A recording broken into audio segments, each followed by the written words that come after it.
Brought to you by Penguin.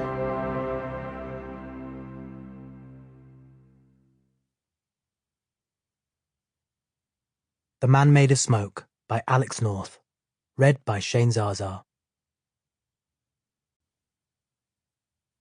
It could be anywhere, this place. A service station in the countryside just off the motorway. There's a low-budget hotel on one side of the car park, a petrol forecourt on the other.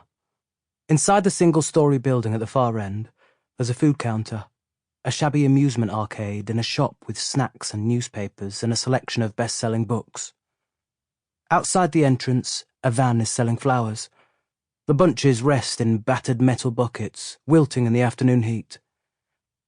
After parking up, the man sits in the darkness of his van for a time. Then he gets out and walks slowly towards the main building.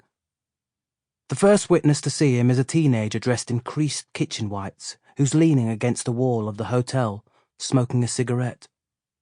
Hours later, he will give the police the same vague description as others who are present here this afternoon. The man is tall, long green coat, dirty jeans, work boots thick with dried mud.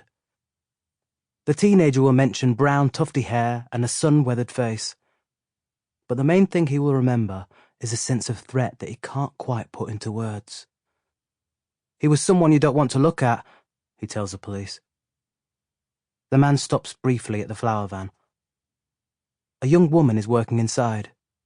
From behind the counter, she can only really see the man's upper body, and so she wouldn't be able to describe his face, even if, like the young man outside the hotel, she'd been prepared to look at him for long enough.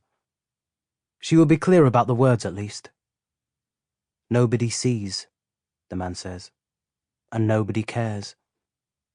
Inside the main building, the man approaches the food counter and stands there for a moment without ordering. Another teenager is working there, but he's too busy and distracted to pay the man much attention. He's scanning the racks of burgers and hot dogs wrapped in greasy paper, making a mental count. A smart kid, this one.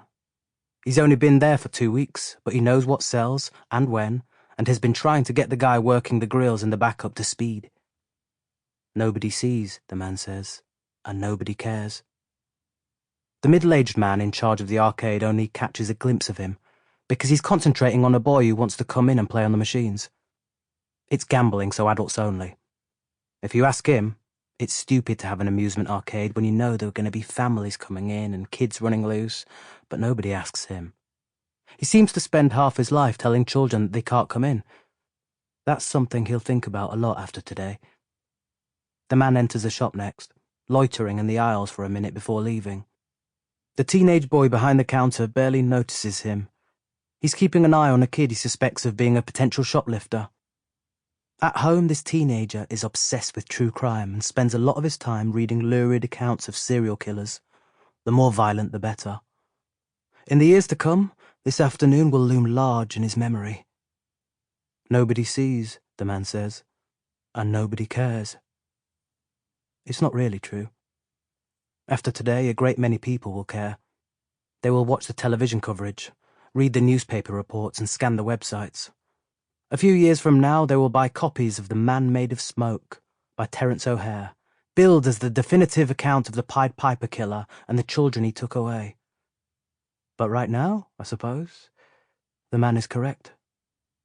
Finally, he walks down the concourse towards the back of the services, where the crowd is sparse and the lights are flickering, and he waits. "Why are we stopping?"